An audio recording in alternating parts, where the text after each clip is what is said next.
శ్రీమాత్రే నమ. శ్రీ గురుభ్యో నమ. ఓం శ్రీ శివాయ శంకరాయ నమ.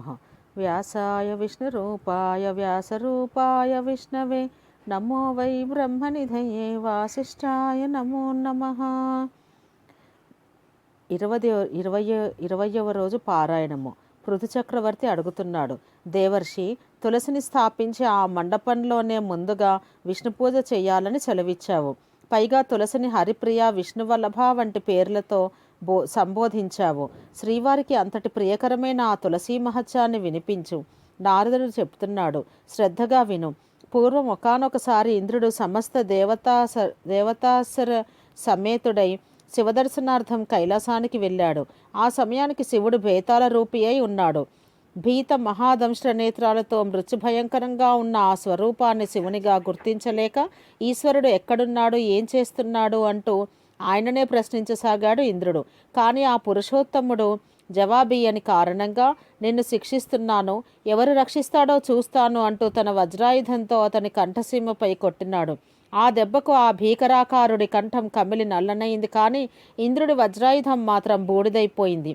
అంతటితో ఆ భీషణమూర్తి నుండి వచ్చే తేజస్సు దేవేంద్రుణ్ణి కూడా దగ్ధం చేసేలా తోచడంతో దేవగురువైన బృహస్పతి ఆ భేతాళ స్వరూపం శివుడేనని గ్రహించి ఇంద్రుడి చేత అతనికి మొక్కించి తానీ విధంగా శాంతి స్తోత్రం చేశాడు. బృహస్పతి కృత బేతాళ శాంతి స్తోత్రం. నమో దేవాదిదేవాయ త్రయంబకాయ కపర్ధినే త్రిపురఘ్నాయ సర్వాయ నమోంధ కవీషు ఇనే విరూపయాది రూపాయ బ్రహ్మరూపాయ సంభవే యజ్ఞ విధ్వంసకర్త్రే వై యజ్ఞానాం ఫలదాయినే కాలాంతకాల కాలాయ కాలభోగీధరాయ చ నమో బ్రహ్మ శిరోహంత్రే బ్రహ్మణ్యాయ నమో నమః. బృహస్పతి ఈ విధంగా ప్రార్థించడంతో శాంతించిన శివుడు త్రిలోకనాశకమైన తన త్రినేత్రాగ్నిని ఉపసంహరించేందుకు నిశ్చయించి, బృహస్పతి, నా కోపం నుంచి ఇంద్రుణ్ణి బ్రతికించినందుకు గాను ఇక నుంచి నువ్వు జీవా అనే పేరుతో ప్రఖ్యాతి పొందుతావు. నీ స్తోత్రం నన్ను ముగ్ధుని చేసింది. ఏదైనా వరం కోరుకో అన్నాడు. ఆ మాట మీద బృహస్పతి, హే శివ, నీకు నిజంగా సంతోషం కలిగితే మళ్ళీ అడుగుతున్నాను. త్రిదివేశుని త్రిలోకాలను కూడా నీ మూడో కంటి మంట నుంచి రక్షించు. నీ పాలాగ్ని జ్వాలలను శాంతింపచెయ్యి. ఇదే నా కోరిక అన్నాడు. సంతసించిన సాంబశివుడు, వాచస్పతి, నా మూడో కంటి నుండి వెలువడిన అగ్ని వెనక్కి తీసుకోదగినది కాదని తెలుసుకో. అయినా నీ ప్రార్థనను మన్నించి అగ్నిలోకదహనం చేయకుండా ఉండేందుకు గాను సముద్రంలోకి చిమ్మేస్తున్నాను అని చెప్పాడు. చెప్పినట్టే చేశాడు శివుడు. ఆ అగ్ని గంగాసాగర సంగమానబడి బాలక రూపాన్ని ధరించింది. పుడుతూనే ఏడ్చింది. ఆ ఏడుపు ధ్వనికి స్వర్గాది సత్యలోక పర్యంతం చెముడు పొందింది. ఆ రోదన విని బ్రహ్మ పరుగు నా సముద్రుడి వద్దకు వచ్చి ఈ అద్భుత శిశువు ఎవరి పుత్రుడని అడిగాడు.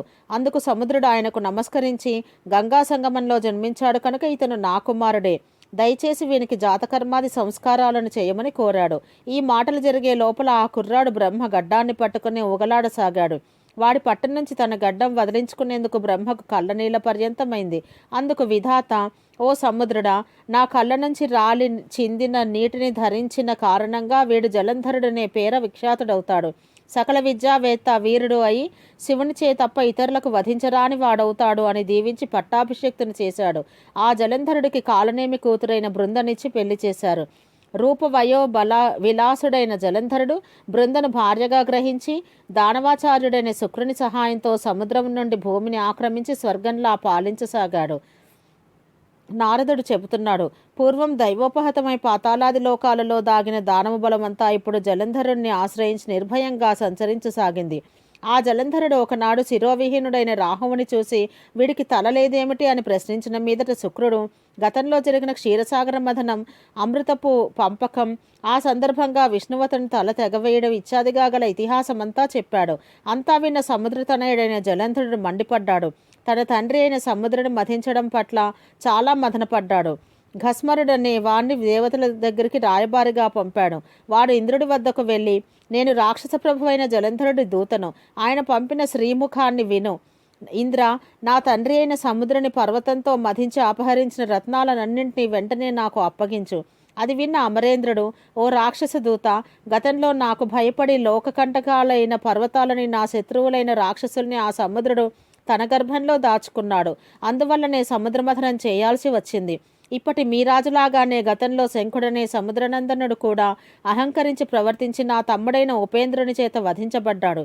కాబట్టి సముద్రమథన కారణాన్ని, దైవగణ తిరస్కృతికి లభించబోయే ఫలితాన్ని కూడా మీ నాయకుడికి విన్నవించుకో అని చెప్పాడు. భస్మరుడు జలంధరుడి దగ్గరికి వెళ్ళి మగవుడు చెప్పిన మాటలు వినిపించాడు.